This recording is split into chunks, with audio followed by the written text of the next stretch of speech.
Ich hoffe, es Konrad-Adenauer-Haus, Achim. Unser Achim, Stichwort Kontingente. Haben wir alles schon mal gehört, mehrfach sogar. Da war von einem Tabubruch die Rede, als das aufkam zum ersten Mal, weil eben das Recht auf Asyl ein unerschütterliches Menschenrecht ist. Jetzt kommt das vom Chef der BANF, also der ganz nah dran sitzt, an der Bearbeitung, an der Anzahl, an den Gründen der Menschen, die nach Deutschland kommen wollen. Jetzt kommt das von dem höchst selbst.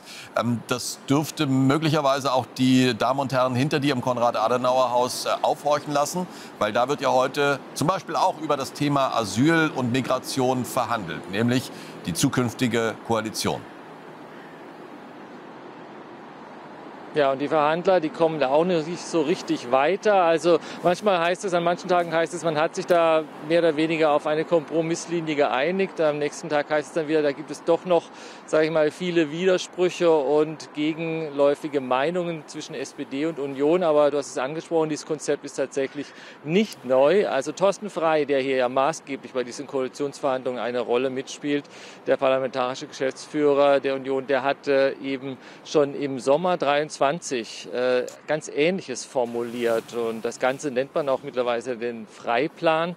Und er spricht eben auch diese Kontingentlösung an, 300.000 bis 400.000 Flüchtlinge pro Jahr, die dann europaweit verteilt werden, also aufgenommen werden aus dem Ausland. Ganz ähnliches, wie es der BAMF-Chef dann auch vorgeschlagen hat. Und der Hintergrund, die Argumentation bei beiden ist dieselbe. Sie sagen, das momentane individuelle Asylrecht, das habe eben ganz speziell einen großen Nachteil, nämlich, dass da vor allem jene kommen, die jetzt eben gar nicht so extrem dieses Asylrecht bräuchten, nämlich die Schwachen, die Alten, die Kinder, die hätten keine Chance, diese aufwendige Reise hierher zu machen, nach Deutschland, nach Europa, sondern es kommen eben vor allem junge Männer.